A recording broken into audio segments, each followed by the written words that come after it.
آج کا ناول نہ کردہ گناہ کی سزا۔ دادا زمیندار تھے۔ انہوں نے میرے والد کو بہت اعلیٰ تعلیم دلوائی۔ وہ مقابلے کے امتحان میں پوزیشن لے کے ایک اعلیٰ سرکاری عہدے پر فائز ہوئے۔ بہت ان کا اثر و سلوک تھا۔ یہ اثر و سلوک مصیبت پڑنے پہ ان کے کام نہ آیا۔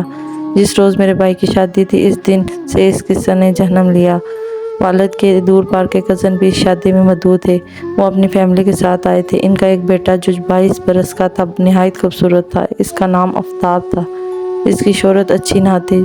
جب اس کا رشتہ میرے لیے آیا تو والد صاحب نے انکار کر دیا۔ برادری کے کچھ لوگ ابو سے درخواست کرنے آئے کہ یہ رشتہ منظور کر لیں۔ والد نے امی سے کہا ذرا سے پوچھ لو، اگر وہ ہاں کہہ دے تو غور کر لیں گے، لیکن میں نے بھی انکار کر دیا۔ کانوں میں اس کی اوباش مزاجیوں کے قصے پہنچے ہوئے تھے۔ میرے لیے اس میں کوئی کشش نہ تھی۔ ایک روز اس نے مجھے فون کیا اور شادی کی درخواست براہ راست کی، تو میں نے جواب دیا مجھے تمہارے ساتھ عمر بھر کا سفر منظور نہیں۔ اب اور زیادہ مجبور مت کرنا۔ مر جاؤں گی مگر تم سے شادی نہیں کروں گی۔ ایک روز جب ابو اور بھائی گھر پر نہ تھے، وہ ہمارے گھر آ گیا۔ امی کچن میں مصروف تھی۔ وہ سیدھا میرے کمرے میں آیا اور شادی کے لیے منتیں کرنے لگا۔ میں پتھر کی طرح ساکت اس کی باتیں سنتی رہی۔ میرے لیے اس کی کوئی بات قابل غور نہ تھی، لیکن جاتے جاتے اس نے جو دھمکی دی وہ خوفزدہ کرنے والی تھی۔ اس نے کہا دنیا کی کوئی طاقت مجھے میرے مقصد کے حصول سے نہیں ہٹا سکتی۔ میں تمہیں ہر صورت حاصل کر کے رہوں گا۔ امی کو کچن میں پتہ نہ چلا کہ وہ کب آیا اور کب چلا گیا۔ اس کے جانے کے بعد میرے ذہن میں اس کی دھمکی امیز الفاظ گردش کرنے لگے، مگر جو وقت گزر رہا تھا میری گھٹن بڑھتی جا رہی تھی، جسے کچھ ہونے والا ہو۔ شاید آفتاب کی دھمکی کا نفسیاتی اثر تھا کہ میں اس کی دھمکی امیز الفاظ ابو کو بتائے بغیر نہ رہ سکی۔ انہوں نے تحمل سے بات سنی اور پھر آفتاب کے والد کو فون کیا۔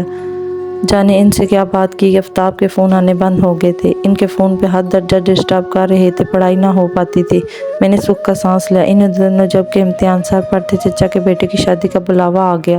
سب شادی پر جا رہے تھے۔ میں تذبذب میں تھی کہ کیا کروں، امتحان کی تیاری کروں یا شادی اٹینڈ کروں۔ آخرکار یہ فیصلہ کیا کہ گھر پہ رہ کے امتحان کی تیاری کرنا ضروری ہے۔ سبھی گھر والے چلے گئے اور میں اکیلی رہ گئی۔ ایک دن بعد ہی چچا مجھے لینے آ گئے۔ تب عافیت اس میں جانی کہ چلی جاؤں، کیونکہ گھر میں تنہا رہنا بھی دشوار لگا۔ چچا زاد بھائی کی شادی کے تیسرے روز میں نے والدہ سے کہا مجھے واپس گھر لے چلیں، پڑھائی کا حرج ہو رہا ہے۔ ابو نے گاڑی امی اور بہنوں کو واپس لانے کے لیے بھائی کے پاس چھوڑ دی اور مجھے لے کر وہ بس اڈے پر آ گئے۔ ابھی وہ اور بھائی آپس میں باتیں کر رہے تھے کہ ایک جیپ اور گاڑی ہمارے سامنے آ کر رکی۔ اس میں اسلحہ بردار لوگ اترے اور انہوں نے مجھے زبردستی گھسیٹ کے گاڑی میں ڈال دیا۔ انہوں نے وہاں موجود لوگوں پر بھی اسلحہ تان لیا۔ یہ سب کچھ آنا فانا ہوا، کچھ اس طرح ہوا جیسے کسی فلم کا سین ہو۔ ابو پر کیا گزری، بھائی کو بھی میں نے گاڑی کے پیچھے بھاگتے دیکھا، لیکن ان کے پاس اسلحہ نہ تھا، وہ خالی ہاتھ تھے۔ زیادہ دیر حواس بحال نہ رکھ سکے اور بے ہوش ہو گئی۔ نہ جانے کب تک وہ کن راستوں پر گاڑی چلتی رہی۔ بالآخر ایک جھٹکے سے رکی تو میرے حواس جاگے۔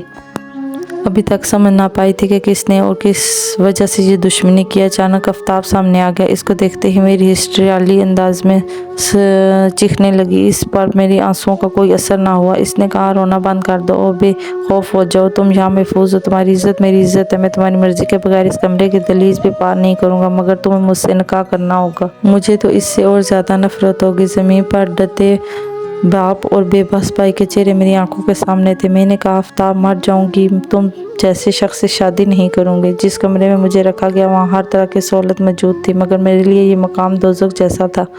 اندازہ نہیں ہوا کہ کتنے روز شب گزر گئے۔ ہر روز اللہ سے دعا کرتی کہ مجھے اس زندان سے نکال دیں۔ آفتاب روزانہ کمرے کی دہلیز پہ کھڑا ہو کر مجھ سے نکاح کا تقاضا کرتا، مگر کمرے کے اندر قدم نہ رکھتا تھا۔ ہر روز بار انکار کرتی۔ جب وہ چلا جاتا شکر کرتی کہ محفوظ ہوں، تاہم گھر والوں کی پریشانی کا خیال مجھے سخت پریشان کر دیتا تھا۔ ایک روز بوڑھی ملازمہ نے مجھے بتایا کہ میں نے سنا ہے کہ تمہارے والد کی طبیعت ناساز ہے۔ تم عام دن مسلح پہ بیٹھ کر اپنے باپ کی زندگی کی دعا کی۔ شام کو آفتاب آیا تو کچھ بجھا بجھا سا تھا۔ ایک خواہ مخواہ کے ضد نے اسے بھی یہاں لا کے بسا دیا تھا۔ کہنے لگا جس شخص کے پاس ہم رہ رہے ہیں وہ ٹھیک آدمی نہیں ہے، تم ضد چھوڑو اور ہم کورٹ جا کے نکاح کر لیتے ہیں، اس طرح ہم گھر جا سکیں گے۔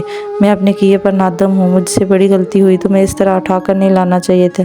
کسی دوست نے مجھے اکسایا اور میں اس کے اکسانے پہ آ گیا۔ اب اس کے تیور صحیح نہیں لگتے۔ یہ تمہارے دوست ہے تو تم جیسا ہی ہوگا۔ مجھے بہت ندامت ہے۔ اب مسئلے کی نزاکت کو سمجھو۔ تمہارے والد کی طبیعت بھی ٹھیک نہیں ہے۔ اگر تم سے نکاح کیے بغیر واپس لے گیا تو میری جان کو خطرہ ہے۔ کورٹ میں نکاح کر کے اور مجسٹریٹ کے سامنے میرے حق میں بیان دے دو تو تم میری جان بچا سکتی ہو۔ میں نے کہا اگر تمہیں ایسی ہی میرے والد سے ہمدردی ہے تو ایسی غلط حرکت کیوں کی؟ میں نے اس کی بات رد کر دی۔ ابو کے پاس بھی وسائل کی کمی نہ تھی، باضابط کرا لیتے، لیکن پتہ نہیں یہ ظالم مجھے کہاں لے آیا تھا اور مجھ تک نہیں پہنچ سکے تھے۔ رات دن ان کا انتظار رہتا تھا۔ اسی رات عورت نے جو میری ساتھ والے کمرے میں ہوتی تھی سمجھایا کہ تم آفتاب کی بات مان لو، وہ برا نہیں ہے، تم سے محبت کرتا ہے، ہر صورت شادی کرنا چاہتا ہے، نکاح کر لوگی تو کم سے کم اس قید سے تو راہی پا لوگی، ورنہ تمہاری فکر کی وجہ سے تمہارے باپ کی جان چلی جائے گی، وہ بہت بیمار ہے۔ اس رات خواب میں مجھے ابو بیمار نظر آئے تو میں نے فیصلہ کیا کہ آفتاب کی بات مان لیتی ہوں، کم سے کم ابو کو زندہ تو دیکھ سکوں گی۔ آفتاب آیا تو میں نے سخت بیزاری کے ساتھ اس کو اپنا فیصلے سے آگاہ کیا۔ اس نے اپنے کچھ دوستوں کو بلایا اور نکاح ہوا، پھر مجھے لے کے اس اجنبی علاقے سے نکلا اور شام کو ہم شہر آ گئے۔ اس نے کہا ہم اس شہر میں رکتے ہیں، صبح میں وکیل سے بات کرتا ہوں تاکہ کورٹ میں نکاح کر کے نکاح کا ثبوت حاصل کر لیں۔